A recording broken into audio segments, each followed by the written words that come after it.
a Heroes Welcome podcast.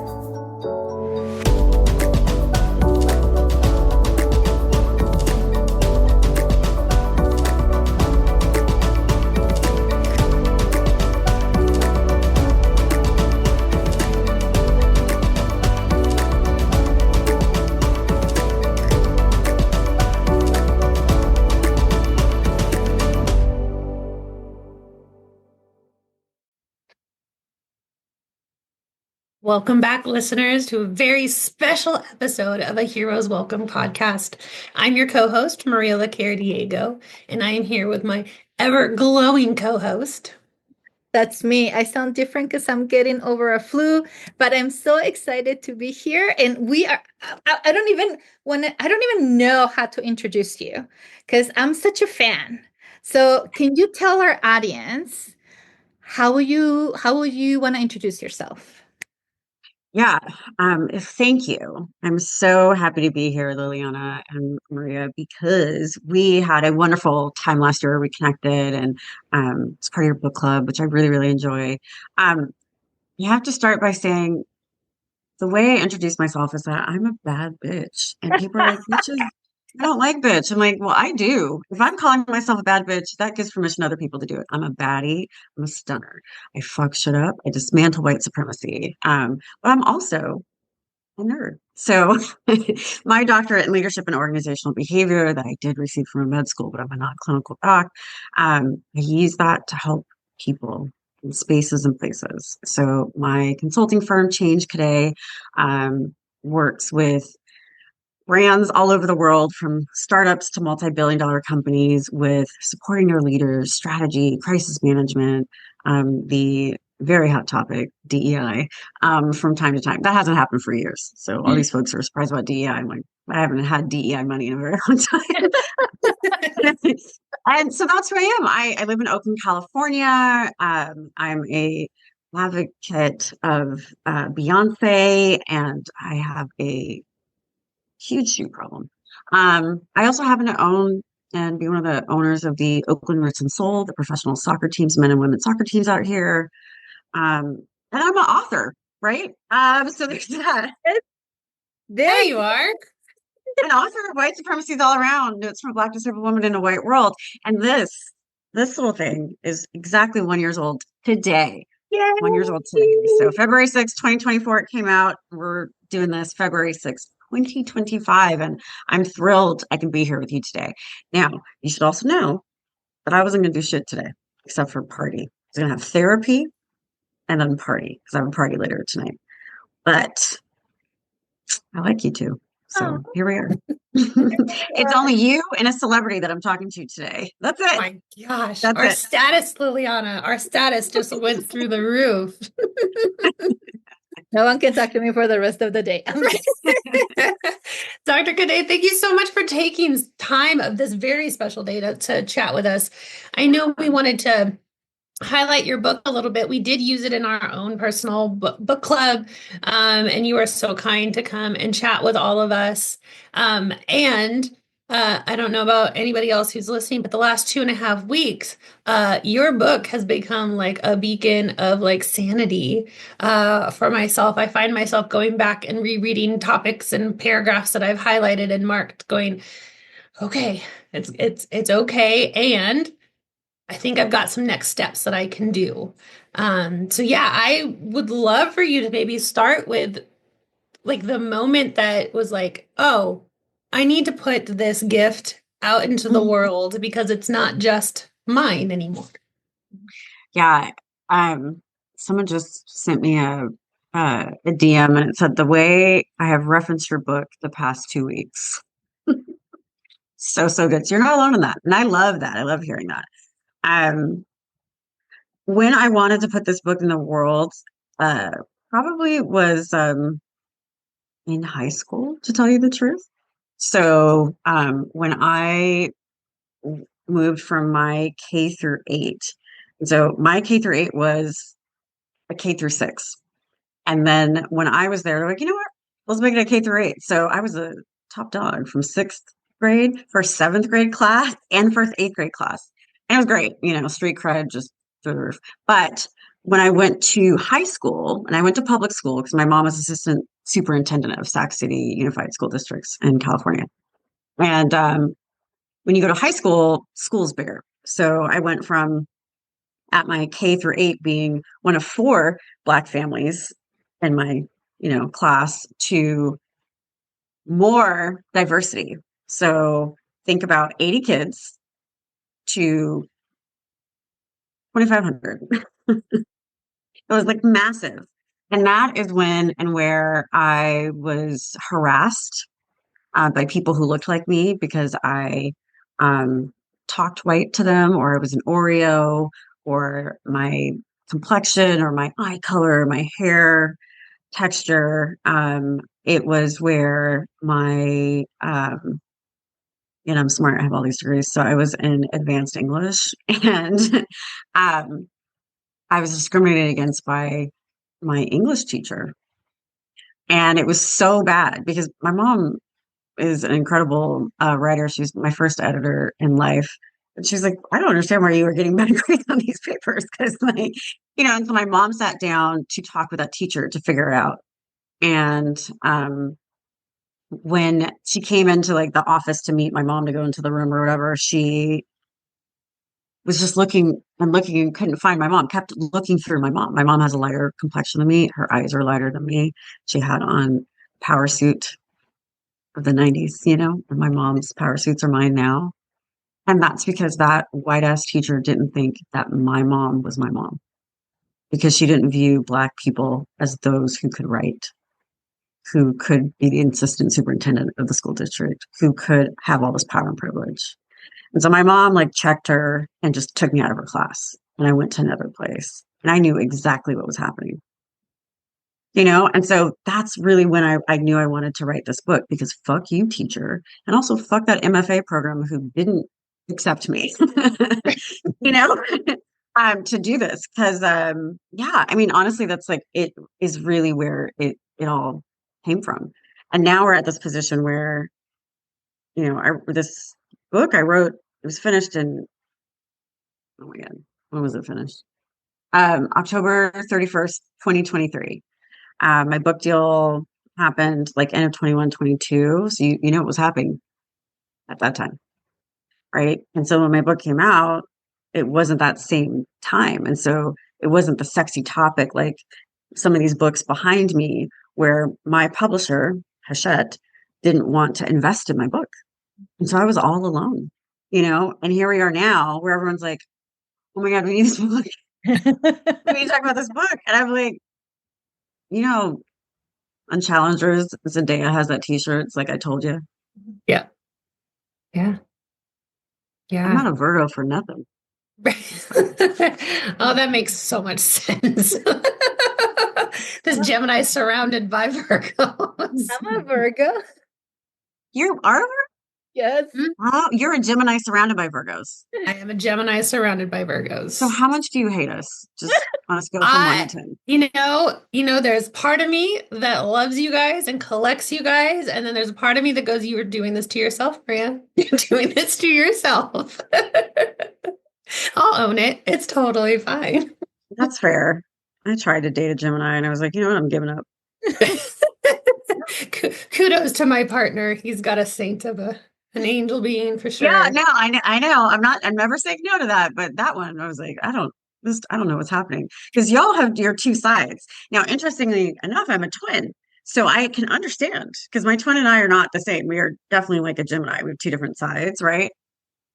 But I didn't have it in me. Maybe because I was, doing book stuff. I'll try again now. It's out. We're not all bad, but some of us are a little testy. But I want to come back because I love there's like a book, and every time that you talk, I'm like listening. I was like, yes, that's a nugget. Yes, that's a nugget. So this idea, we live in a world where when we are considered othering, they don't see us as smart. They don't see us as potential, right? We work twice as hard, and it's just never enough. Never enough because we don't have the right skin. We're not the right gender. We're not the right whatever is it the excuse that they're looking for. Mm-hmm. Then right now we're going back to being tokens, which is, can you talk to me about this? Can you be in this group so that I can prove that I'm not a racist, which they are. But they don't want to talk about it. So we're regressing to what was familiar or has been familiar for most of us who are considered othering. So I love this, right? Like, and even when we're othering, when you said like I talk white, because Mm-hmm. I've been hit with that phrase so many times. I was like, I don't know what Mm-hmm. that means. Um, so therefore I don't belong according to that in either space.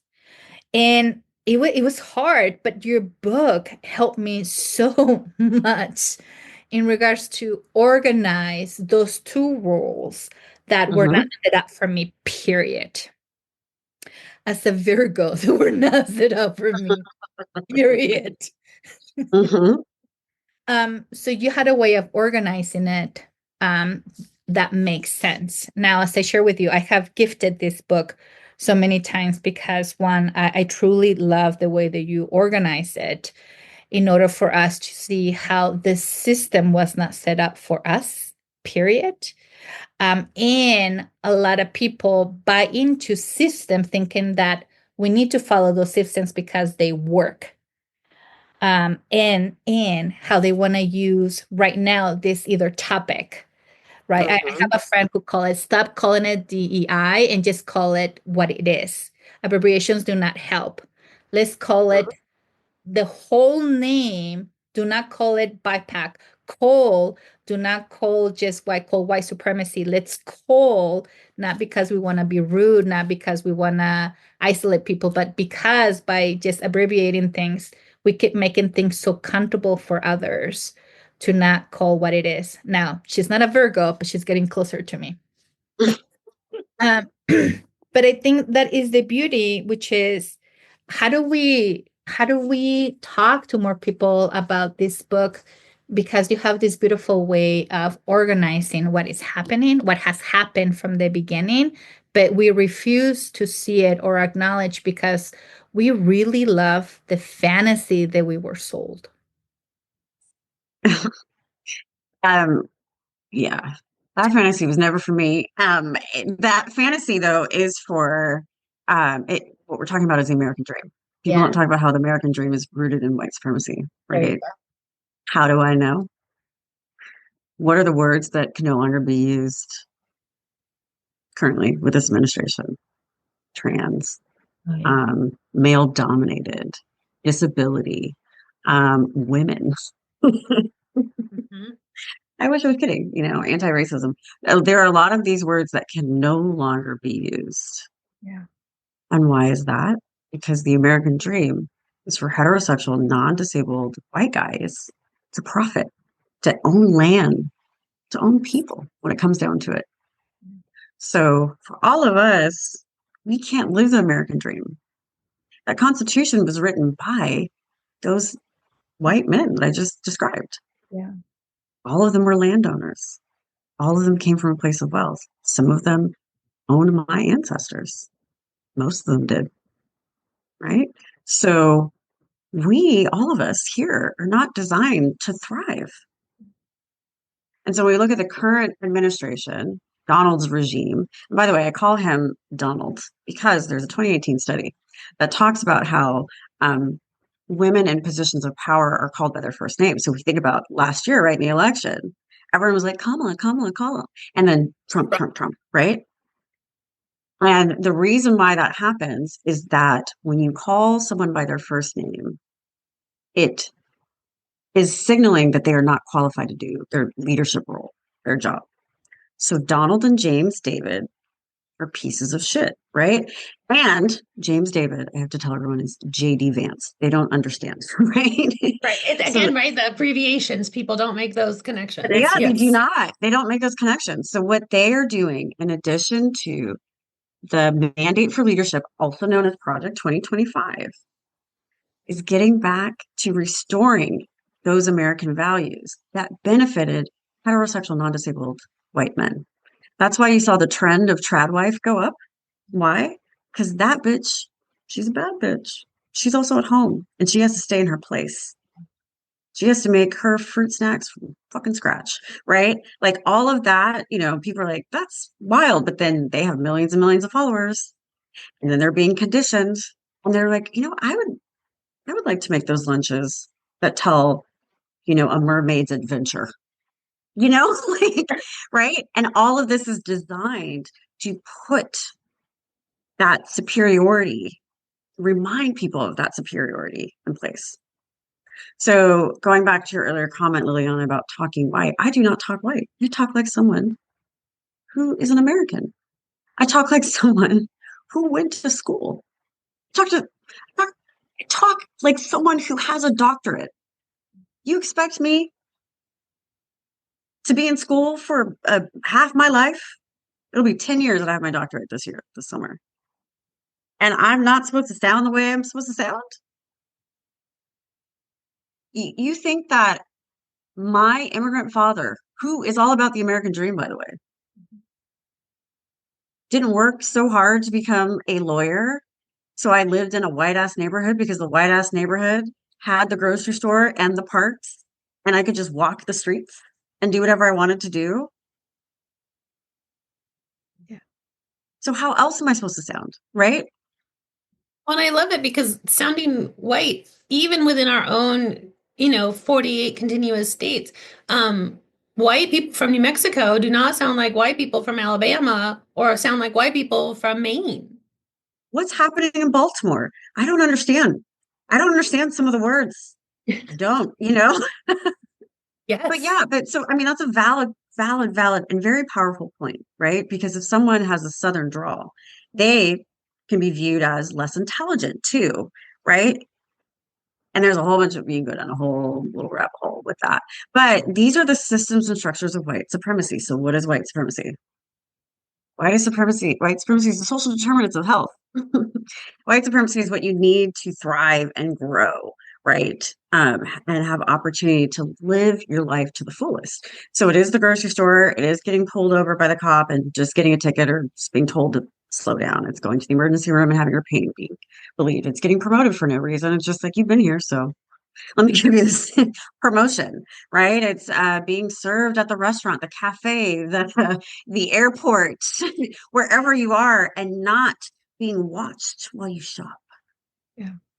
Right? It's the things that everyone should have, but the way white supremacy works is only white people or those that acclimate or have lighter skin privilege can benefit from those things. Yeah. I would love to have white supremacy. Great. It'd be great. I wouldn't have to fight for my life every time I'm dealing with health stuff. I wouldn't have to lay off my staff because no one wants to give me money anymore because I had unrealistic margins for the 5 years of the murder of George Floyd, right? I wouldn't have to do those things. People would just give me money for no reason. But my intersectionality as a Black person, as a woman, and as a disabled person means that I shouldn't be here. I should not be successful. I should not sound white. I should not, do anything that's remotely close to white people's success. Right. You shouldn't have a doctorate. You shouldn't be published author. Nobody should be hearing from Absolutely not. you. Yeah. Yeah. Oh, I don't know. Not at all. But I like to fuck shit up, hence the book. And if you accomplish those, right, it was because you're a person of color and it was given to you somehow. This whole idea, because I've been in tables where first I used to hide like my education. And then and part of it is because I also come from Mexico. I'm not supposed to my stuff. And it was someone in my field who said, no, you have to embrace it. So finally, I was in a meeting recently when I said, excuse me, I have 2 master's degrees. So I started like naming and the person just went quiet.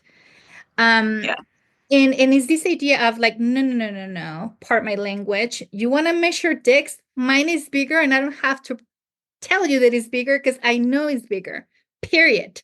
Let's move on. But I also understand, right, how, oh, I'm doing this and I have to do it in a way where I cannot be mad because of mad. Now you're dismissing me because I'm mad. Oh, don't be a hysterical woman, Liliana. Don't do Yeah. that. Because I lose my. Or a fiery Latina. That's the one that I get a lot. Because then I get dismissed because I'm just too passionate and it's not organized and it's not, I don't even understand your accent anymore. What did she mean to say? Like, I get that quite often. So this idea that I have to be composed, that I have to be organized all the time, that I have to take my time so that I don't intimidate you with what I know, how I sound. It's fucking exhausting. And to be explaining and describing this all the time, it is. So I think that when you came to our book club, for anyone who's out there, stop sending requests about the book club. And you're gonna have to form more book clubs, by the way, because we said that and then you have no idea. But I love about when you came into our book club and you were describing your process of writing this book, your experiences, because I found a lot of these are universal when you're othering. And just by being female, that is a challenge. How are we dare to have this level of education? How we dare to have a point in these tables? How we dare to inspire to make money? Because we're supposed to be, as females, we're supposed to be relying on a male to provide this so that they can feel better about themselves. So you have this beautiful, and by the way, with medical stuff, I remember I told like, oh my God, you're my twin. Because even with the medical stuff and the disability, like having to go to the ER and having a doctor believe on what you're sharing, Yeah. it's so frustrating not having language for that too. So having all these intersections, all these identities, and bring it back to the mental field where we are, where how do we organize it? Because we're having parallel process with our clients. So clients are coming in and sharing their stuff. We're holding for them. For some of us who are seasoned therapists, as they like to call us, letting us know that we've been in the field for a while. So now we supervise, we pay it forward. And now holding spaces for supervisees and the new cohorts who are coming in, and they're holding some of them, this is their first round of, with Trump because they were in school back then. So having to hold this space for their clients, how do we go to talk about self-care and learning how to rest so that you can advocate, learning how to rest so that you can go at it again. As I don't know if you're familiar with Dolores Huerta. She's an activist. She started with Cesar Chavez. So everyone knows Cesar Chavez, but not everyone knows about Dolores Huerta. Yeah, that's how it goes. That sounds right. She's still out there. And she is the one who for the first time the Donald Trump run, she's like, you guys need to learn how to rest. Because activism is something that keeps going, kind of like your point is not from going from point A to point B. Activism is an ongoing process, right? And again, I love you for highlighting that in your book.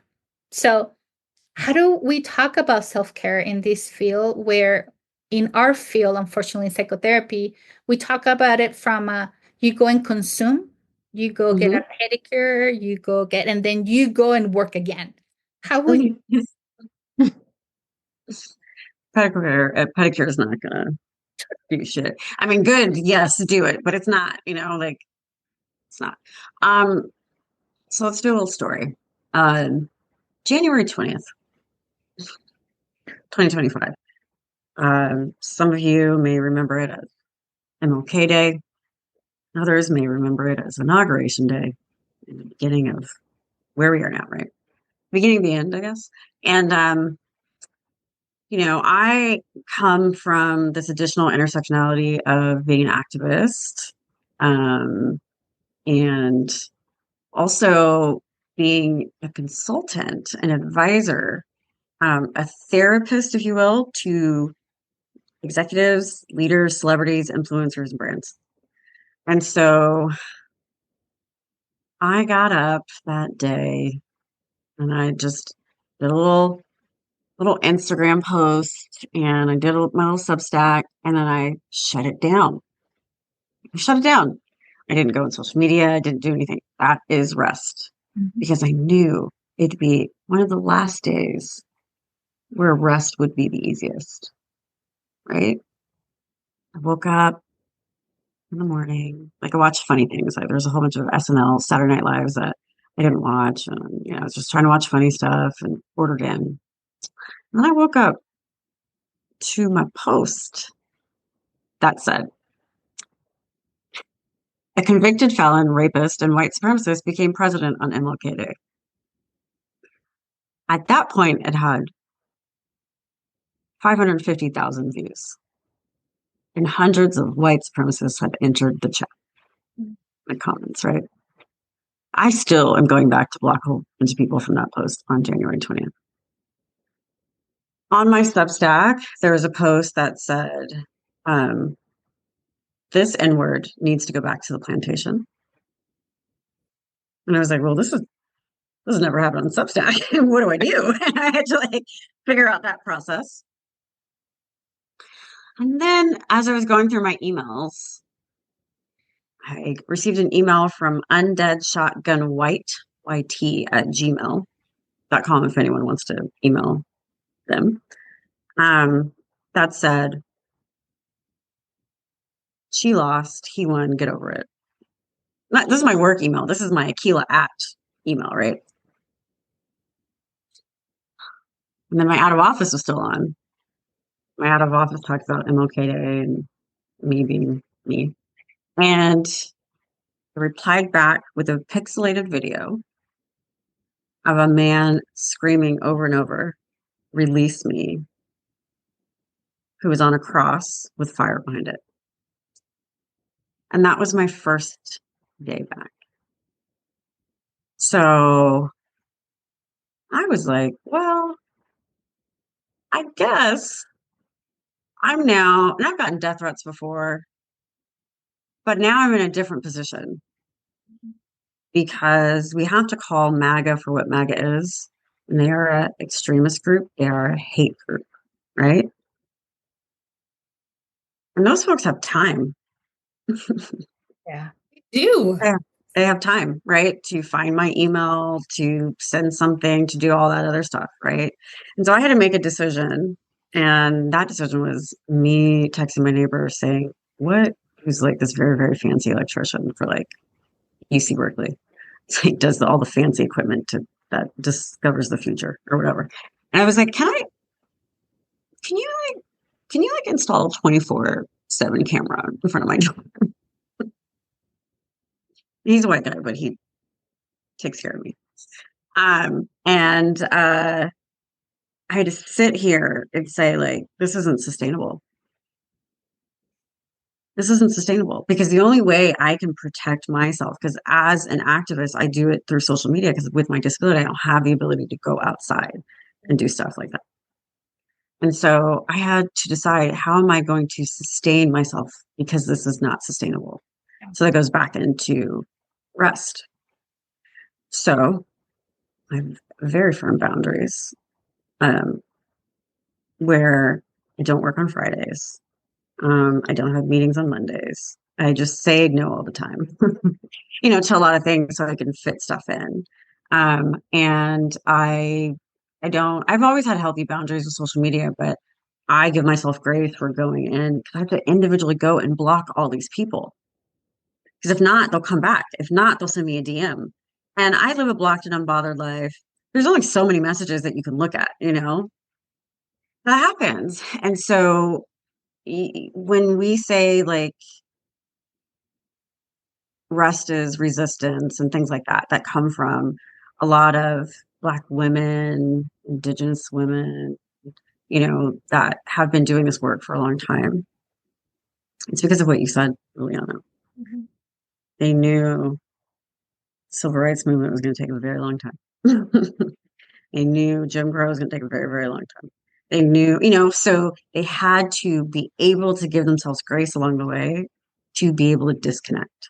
Yeah. Now, it's important to note there's privilege in rest. Yeah. Yeah.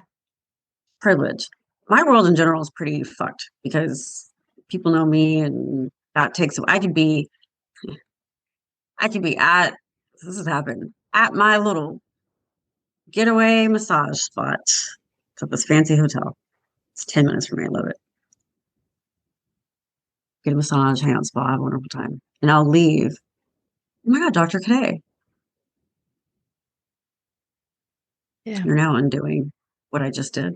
But I'm a kind person. I always talk to people, and it's great. But even in those moments of rest, sometimes they're not given to me. And so rest is me not going outside because my home is the safest, most supportive space, for me. But my work Liliana is and I, yeah, we've yeah. had that conversation ourselves being disabled professionals in the world. It's like, sometimes like my Yeah. rest is just not leaving the house for several days at a time and doing what I can inside my safety net.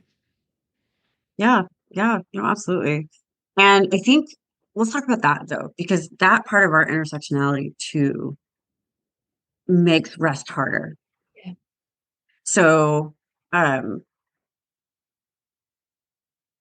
have, let's see, end of last year, I was casually on suicide watch. It was very fun I'm fine now, with my therapist. And a lot of it is I just don't like the holidays because it's a whole other story. But and I, miss my dog and stuff. But I every day I'm like, is today the day that my healthcare is going to go up? Right? Is today the day that I'm not going to be able to get the injection that I take for the rest of my life so my spine doesn't fuse together?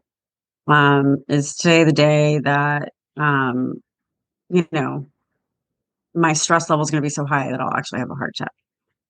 You know, uh, I know I'm flaring more already just because of the nature of my work and what we see and hear and what we're doing. And so that makes rest not a nice to have thing. It is a life or death thing. It definitely is for me, So, we have to really be mindful of that when we see what's happening with this current administration and what they want to do, not only to health care and delivery, but to the research that's also needed, to the services that's also needed so that we can maintain health. Like last year, a lot of people don't realize this. The federal government allocated research dollars to women's health for the first time. Okay. First time. For the first time. People they don't get it. Health and research dollars for women's health. We're talking periods, pregnancies, menopause, how certain conditions affect women's bodies over men's bodies. I mean, it was just last year that we heard about the pads and tampons having toxic materials in them. That was not even considered to like be worthy of looking at until Yeah. last year. But was it 2020 or 2021? We we're no longer taxed on those products for people who use those types of products. Meanwhile, men and their fucking Viagra. It's Right? always been. It's always been part of your, healthcare spending account, your flexible spending account. I mean, it's so many of those things. So again, the privilege to rest is crucial for people who, have chronic illness, chronic pain, disability. But again, there's still privilege in it, right? Because when you go back into the intersectionality, y'all have to deal with people who are going through this stuff, or you're educating people who are going through this stuff, or both, while you are also going through this stuff, right? And so the layers in which it takes for you to get to that point of rest. I mean, I can watch 90 Day Fiance and be like, wow, white people really just white supremacy. It's right there. You know what I mean? And that's my rest, right? But I'll still analyze. Oh, there's a whole bunch of ableism showing up, that's still in my rest. Yeah. I will not rest until I marry up. I'll tell you that. Until I marry up or I become a millionaire again. That's And when I'll be the rest. And defining that rest isn't a cure, right? Because that's the other thing is like, well, if you just rest, then you'll be better. And it's like, no, rest doesn't cure things. It helps me recharge so my battery continues to go. But like, no, taking a nap in the middle of the day is not going to just magically make my body function the way you think it's supposed to. And I I have mean, to go to work in order to pay my medical bills, which this amount of stress is creating more medical issues. Then, like, is this loop? the loop. My copay, I have a platinum PPO. It went up, it's been in the thousands, but it's more thousands now. And I have a platinum PPO because I have multiple, multiple comorbidities, and five of them are rare. And I got, my regular keep me alive drugs. I take two keep me alive drugs every day. And it used to be like $3 and some odd cents for two of them. Now it's $14. And for someone, it's like, well, it's $14. I'm like, no, no, I have expenses that I have to pay for. Like my massages aren't covered, and I need massages for my Ehlers-Danlos syndrome body, my EDS body. And so it's taking away from that. All of that adds up, Yeah. right? It adds up. There's a time where I would like have too much medication. I just get it anyway. I'm like, it's $3. But now it's like, do I have it? Do I have enough? Because maybe I'll Well, it's skip like it this time, that's over you know? 400% markup. Like, Right. because it's a small dollar amount does not mean that that markup does not And make a it's significant generic. difference. It's Yes. generic. It's not, so it's a lot of that stuff it's incredibly frustrating. But the thing that comes along with rest, which I think is easier to do, is to find pockets of joy because you can find them throughout the day. They could be 2 seconds, 7 hours, whatever, right? Just finding these pockets of joy because Donald can't take your joy. He can piss you off for sure, but he cannot take your joy. And so that was the other thing that I had to do. It's like, okay, I'm gonna find joy. That is what I'm gonna do. That is what I'm gonna do. And so I mentioned earlier I'm having a party tonight, and I almost kind of want to read the email to you of what I sent out. But in short, I said, you can come to this bar restaurant. I'm in this private space that my friend owns the space, and he told me years ago, it's like, do something here for the book. I'm going to give you the space. And it's AAPI owned space. It'll be decorated like for Lunar New Year. I'm so excited. And it's really, really cool. But I said, come if you want between 5:30 and 7:30. I'm not paying for shit. So if you want to come and just say hi, that's fine. If you want to have a drink or get some food, that's also fine too. I am not picking up anyone's tab. Your sole purpose is to come and celebrate me. And if you cannot make it because life, just totally fine. Send me a message of encouragement so I can make it through this year. Right? I didn't want to find a sponsor. I didn't want to have a display. I didn't want to have a table set. I didn't want to do anything. I didn't want to lose any of my money because I've been taking care of so many people. And I need things to be about me. I need people to pour into me and my joy. And if that rubs the wrong way, guess what? You are not my person. And that's fine. That's absolutely fine. I'm a Virgo. I'm going to take notes and they're not going to get any more stuff from me, That moving tracks. forward. But that was really, really hard for me to do because I am a caretaker. And I had to work with my therapist to do that because naturally I would feel like I'm less than because I'm not creating an experience for folks. But the experience is me. A year ago, uh, I tried to end my life right before this book came out because publisher wasn't going to support me. I was going to be on my own. I had to spend a whole bunch of money for my book tour. That could have been money for me and my health and what I needed. But everyone tells you like, a book is what you should invest in. And, I did it. And the return on investment is always there because I wrote it and I'm proud of me. The return on investment is there when folks like you say they love the book and they share the book. It's there. But I also need money too.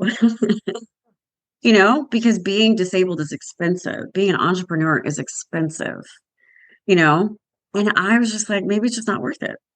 So the simple fact that I went to bed at 4 a.m. because my stomach was not trying to be kind. And I woke up and two people I really care about sent me a happy anniversary thing. And I was like, they're going to make it another year. And my best friend asked me three things to share, like three positive things today. And I was like, one, I'm still here. And two, this party's about me tonight and I don't have to do anything. And then three, no, seriously, I'm still here because I wasn't. And then I bawled. So I was like, that's why I was late. I had to start crying, crying, and how to get myself together because I made it. You did. And I have major depressive disorder for the listeners. So being in chronic pain and having major depressive disorder is a vicious cycle. I wish on Donald and James Vance.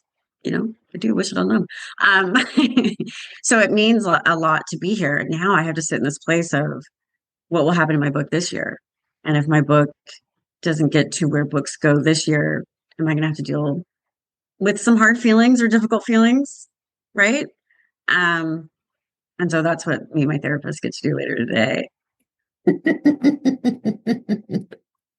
No, I'm so appreciative of you sharing your story because we don't always think, right? Like again, it comes from the like, oh, someone put out a book and I read it and I don't like it, so I can like put that out into the world that it's terrible, and we disassociate that things are products of humans, humans with feelings and humans who gave up and paid dearly to put that thing out into the world.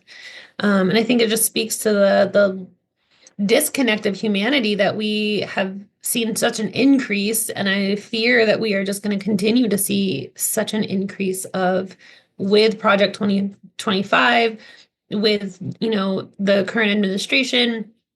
And just, I mean, there's always been a disconnect for a lot of the intersectionalities that we talked about today, but that has been one that just continues to rise, that, people feel really emboldened behind a screen to just be awful, awful people. Yeah. Yeah. I mean, they really are.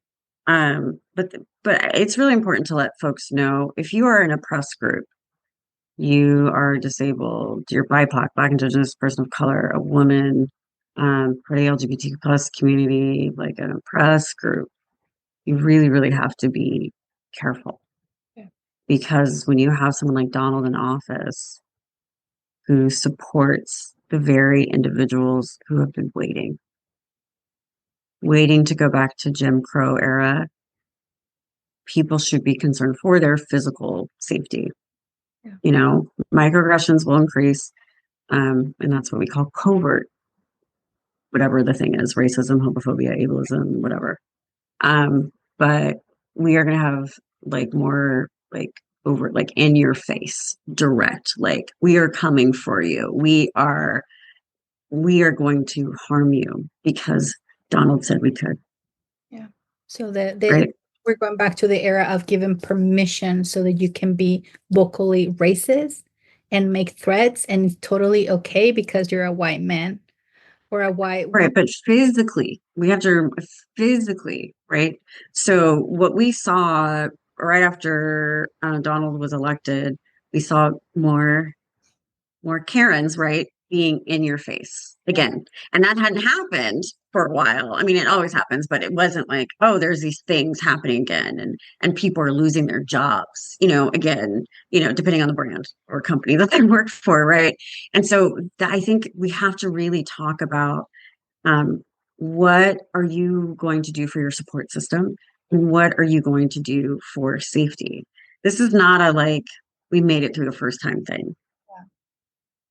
This is a regime. This is an oligarchy. This is also how capitalism works. But we are not safe. right? We're not safe. Like impeachment articles are starting again, to go through that process, maybe third time's the charm. But there's still the system and structure that's in place of these architects of Project 2025. Yeah. Individuals who are white supremacists. Yeah. When you have the leader of the Proud Boys released and other the January 6th insurrectionists released, and you have a white Capitol police officer say, I am in fear of my life. That's incredibly problematic. Yeah. Right. So I always say pay attention, because you really, really have to pay attention. I called what's happening in Gaza genocide in my book on October 31st, 2023. Yeah, 2023. Because I knew what was going to happen. So it's not a surprise to me that the besties, Benjamin and Donald, are doing ethnic cleansing right now. It's not a surprise to me when I said last year, like, what happens there in Gaza can happen here. So, it's like an unprecedented time. I don't know. I don't know how many unprecedented times we are in. But, it's definitely that. And so, going back to how we started, the reason why I wrote this book is so people who look and live like us in our intersectionality can feel validated, seen, and heard. Those oppressed groups, right? They could know that I've made it through so much stuff, so we could keep moving forward. And then it's for the white folks who were performative. And there were allies, right, around the murder of George Floyd, and to move past allyship and become an accomplice. Accomplice is exactly what it sounds like. You are willing to take the risk of robbing the bank and hopping in the car and moving and risking it all, for someone who doesn't have the same power and privilege as you. And so I hope people use this book to help them make it through this time. Oh my goodness. Sorry. Just the nose alone. We've had a special guest. Chucho has joined the chat. Chucho is ridiculously cute. I don't even, I love dogs. And now like my blood pressure has gone down just like that. They're magical creatures. And I think, Dr. Cadet, I could talk to you for hours about this accomplished, ship that you've offered out, because I think it's so important. And I think it's going to be even more important. It's only been 2.5 weeks. We've got a long It's only been road 2.5 weeks. It's only been 2.5 weeks. It's been the longest, 2.5 weeks of my life.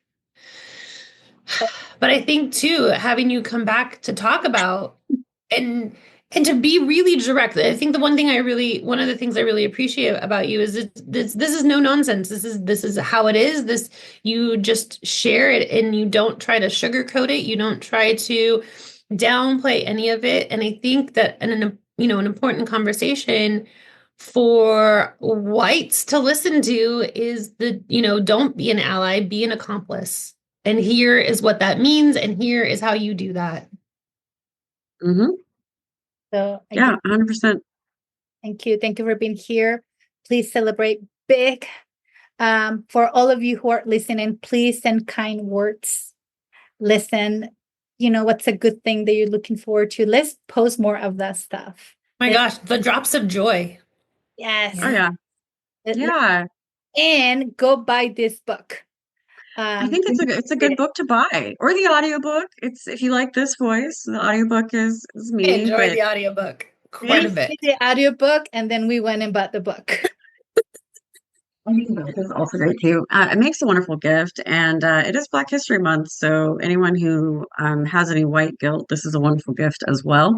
So tap into that. But also reviews. Reviews are helpful too. You know, you can copy and paste that review from Goodreads to Amazon to Walmart to wherever you buy the books, because my book is available wherever books are sold, and that signals to society. It signals to the publisher that people are talking about this book and they want to see more of this book. So let's all collectively do that. Thank you again for your time, for your wisdom. Of course. Anytime you want to use this platform, you're more than welcome. Oh, well, whenever you want me, just you know how to find me. I'll be here. Yeah, we'll definitely have you back. But yes, happy 1 year celebration. Thank you. I hope that you are just flooded with drops of joy today. I hope so too, but my outfit's cute. That I do know. That's all that matters. We'll get pictures later. So take care of you, and thank you, listeners, and go get that book. Till Thanks. next Keep you amazing. time.